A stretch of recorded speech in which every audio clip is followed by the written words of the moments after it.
Hey, what's up, agents? Your Rictator here again with another video. And today I'm going to want to go over something that was announced a couple days ago, but I haven't had a chance to read over it. And I'm actually very excited for it after seeing everything and reading everything. And that is from the State of the Game stream that went through back on February 26th, so a couple days ago. But this is all around the Endgame activities with the Division 2, kind of what's up and coming with the new expansion and what everything's bringing. Endgame, I'll be up front, Endgame and Division 1 and Division 2, I guess at launch, was practically non-existent. I felt Division 2 had some stuff going on, but blueprints for exotic weapons were not that hard. Hunter's masks were not that hard. You had the raid, and once you beat the raid, that was kind of it. There really wasn't a lot to keep up for and to maintain with until further episodes. And so they wanted to kind of elaborate on that and let people know that, look, it's not just, you going back to New York and an expansion, but you are going to see more content on a more frequent basis in regards to seasons, global events, leagues, and a lot more, as the title states. So I guess long story short, let's go ahead and get into it. So of course we know the Warlords of New York expansion is coming. It's coming next week, March 3rd. I'm so excited for that. I'm happy to pack my bags and go back to New York at this point. But as they've stated, and they did in the stream as well, it's not the only thing coming. They're going to be bringing about events that it's going to be seasonal manhunts, global events, leagues, apparel events, which is very fun. It seems to be they're going to be doing some bounties and a few other things, and kind of wanted to get into these. So Season 1 of these are going to be starting March 10th, so a week after the game launches. It seems that the seasons are going to take place in both DC and New York City, but they're going to also help continue the story Division 2 after the Warlords of New York campaign has been completed. The activities all are going to be giving experience towards season levels, so similar to kind of what you've already seen in Destiny or Battle Passes at that point.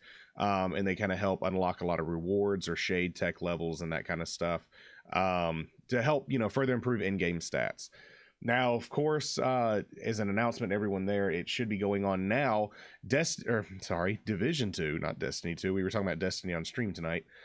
Division 2 is hosting a free weekend from February 27th to March 2nd. So leading up to Warlords of New York for those that want to kind of give it a try. So within the state of the game, some of the things they wanted to go over in regards to the up and coming patches and seasons and everything else. So the material boosts, or the character boosts, kind of came through from maintenance as well, granting materials, caches, and credits once per account. I think they patched a few things there. And then they're going to be going through a title update 8 with some issues that went through materials as well for crafting purposes, leading into Warlords. So anyways, already touched base on the free weekend as well. You can get the base game for $3 if you want it. I think year one content's like another $12. It's a great buy right now, I'll be honest. So, all right, so in-game intentions and updates. This is the big thing. This is what a lot of people are wondering, what we're going to get to see once we beat the campaign. So they're going to be bringing new challenges, new rewards, and everything else that the dev team kind of wanted to bring to us. And they wanted to make it clear that, activities that you are doing are going to yield, rewards on the difficulty associated with that. So the players and the agents in the game we're kind of be given, a lot more freedom. We can choose what goals we want, what loot we're wanting to go for, especially with the new targeted loot system associated with things, which is really cool. I think that's a great idea and a great thing Division has done. The dev team also kind of wanted to make a better progression towards new gear throughout the the game and everything else, with different challenges and activities. So basically one activities can at a different level can yield gear targeted at a next level and so forth.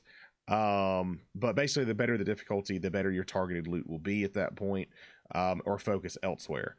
Gear changes, of course, will apply to all players in Division 2, so whether you have the expansion or not, it seems. The Warlords of New York in-game, of course, is extending to DC activities. So not only are we going to be able to do all of this in New York and Lower Manhattan, we're going to be doing this in DC as well. And all the game and the missions and everything else, the level caps have been raised to 40, and contribute towards anything you do, contribute towards your season progression, which is very cool. Bounties, of course, have been simplified, so they're targeting a intel system has been removed, thankfully. And then priority target network is still exists in New York for players without the expansion, but in Warlords, it's replaced with something called seasonal manhunts. So that is going to be very fun. I'm very excited to see how those end up. Now, what are seasons, we're asking, and we can kind of see a little bit here in a diagram and a picture is kind of a roadmap per se as to what to see. I'll be honest, I'm not a fan of roadmaps. It gives hype towards things, but at the same time, it puts pressure on the dev team to meet these time frames, unless they've already got it done and they're focusing on things in the future. But it kind of lets people know that trickle down effect of content, I'd like to just kind of see it come and go as need be. But it does give you things to look forward to. I just don't like the pressure on the dev team. But anyways, what are seasons? They are, of course, continuing the narrative associated with Division 2. After the end of Warlords, after the campaign's done, they are a very large part of the new Endgame, which is what Division 2 at the end of the initial content did not have. But each season's going to run 12 weeks, which is very cool. They're, of course, going to start the weekly Endgame activities starting on a Tuesday and running through the week. And along with these, you're going to get seasonal targets in these seasons, seasonal targets, new items, skill mods, new events, including other manhunts, global events, leagues, and apparel events, so you can customize your agent even more. Seasonal items, of course, are being granted along the progression track. So whether you have the season pass or not, I think they're giving you a progression trial, which is very cool. But each season is 100 levels. So the dev team's goal is to have each level require, a similar amount of time as a, field proficiency cache would give you. But if you have other ones, I think you have the paid season pass, you're going to be getting more loot on top of that, which is really cool.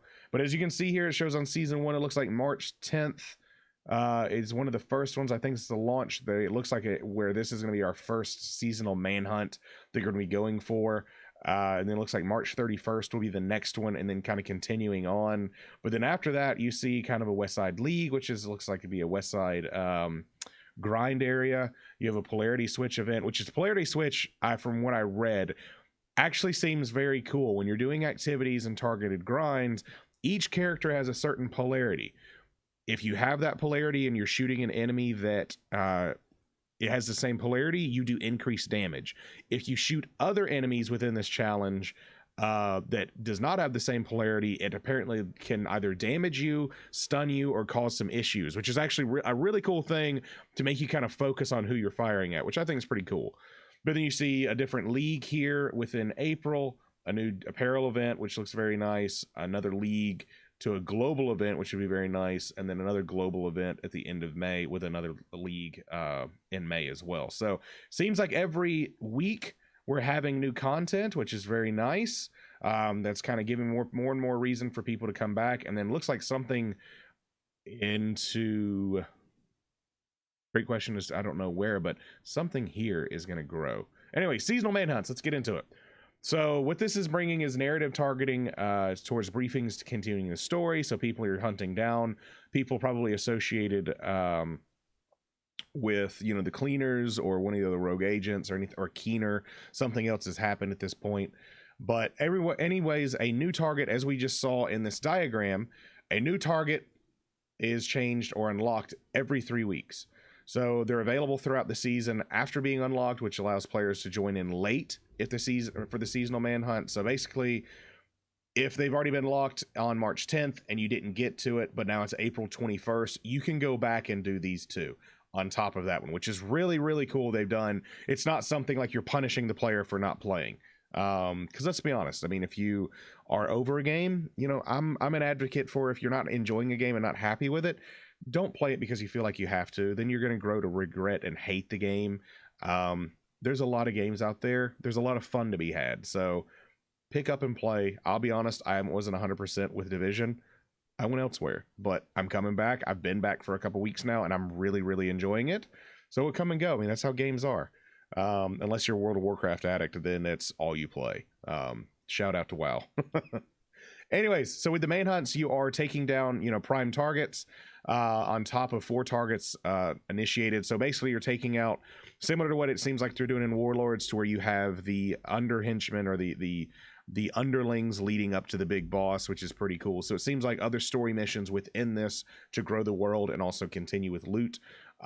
Each prime target within these manhunts is going to give you a unique skill mod, which is awesome.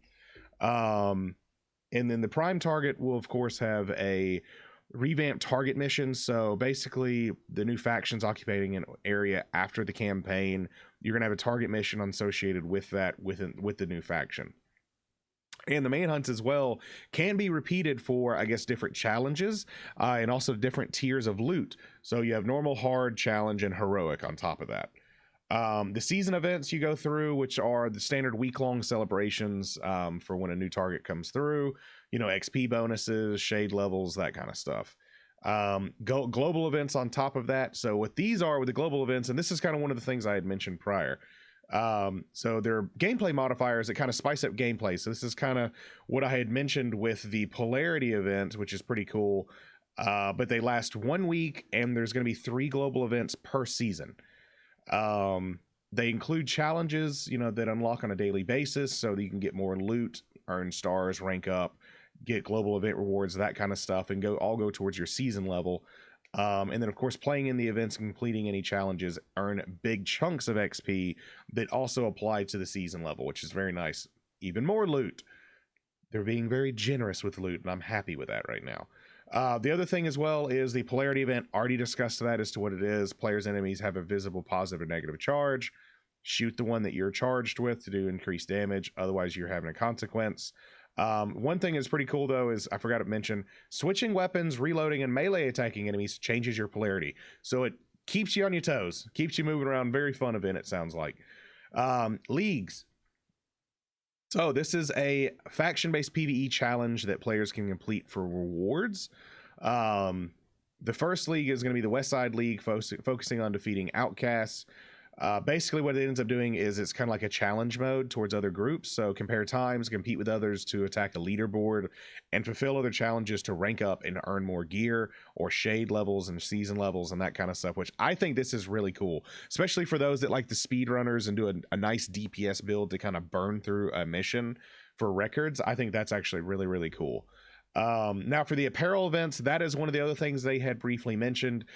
Very short and sweet though for this. You do have to be max level. So to do apparel events, you need to reach level 40, and you receive an apparel event cash every few shade levels you've been ranking up and playing as you go through. So once you hit max level, you're doing in game, you're going to continue receiving these.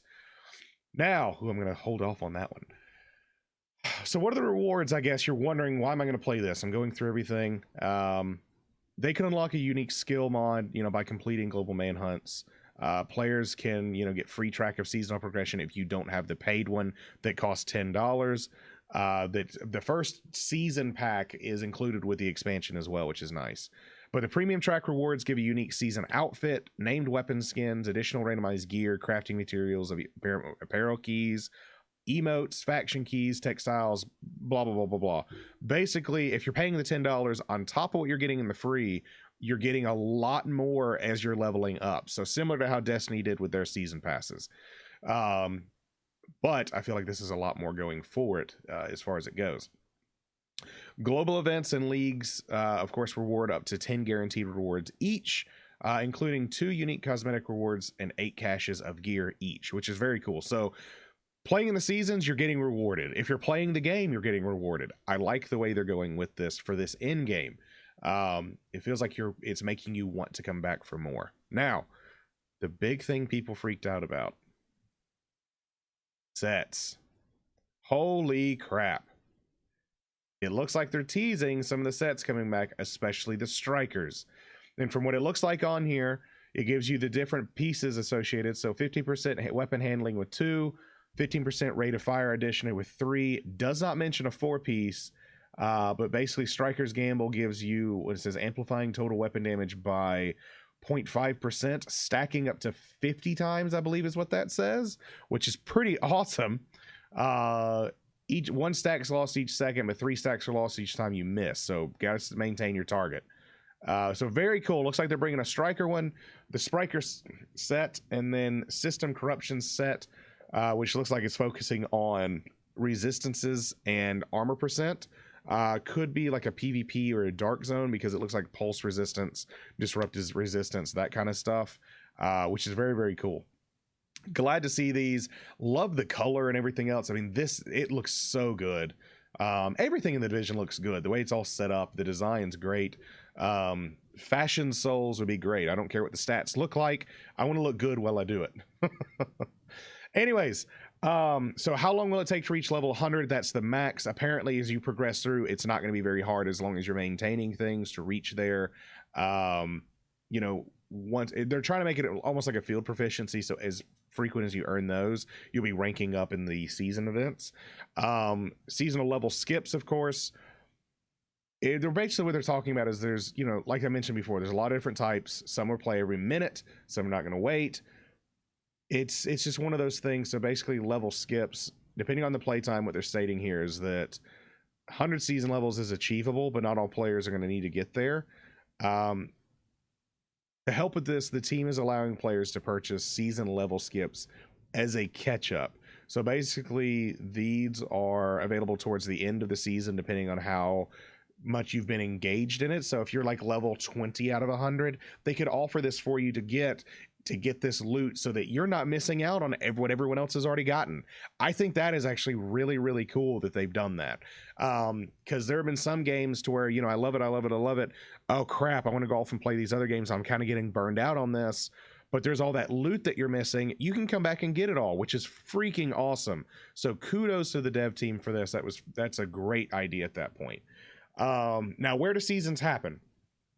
As I mentioned before, the game itself is going to be both in DC and New York. So seasons are going to be in both places. We're not going to be stuck just in DC or in New York for one. You can go back to DC for some areas, New York for others. So it looks like you're bouncing back and forth. And as I mentioned before, March 10th is when the last one is, or when this will be beginning. So a week after the new expansion of Warlords of New York drops. Looking forward to it.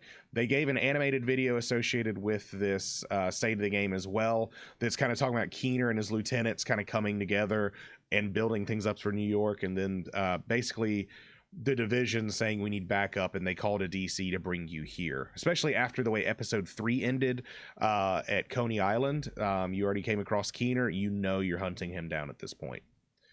So long story short, I know it was a lot. They're giving us loot. They're giving us a lot to do. The end game has been drastically changed since when the game first came out. And they're trying to give us roadmaps with weekly events and weekly content to keep up with. And if you don't keep up with it, you can still go back and get things, which is very cool. Like I said before, I love that idea. All right, so that will do it for today's video. I do apologize, it went a little lengthy, but I wanted to kind of give my 2 cents as to what was going on. If you've enjoyed today's video, it would mean the world to me if you were to like and subscribe so that I know for future content, and if you are for future content to come back. I kind of want to know what y'all want to hear as well, what y'all are looking forward to with this new Endgame. Do you think it's going to be crap just like the last one? Do you think it's going to, you know, continue to be great? I feel like the game's going in the right direction, which is wonderful. But let me know in the comments below what you think as well. But anyways, I do appreciate y'all here for watching today. Once again, my name is Rick. I am your Ricktator, and I'll see y'all in the Dark Zone.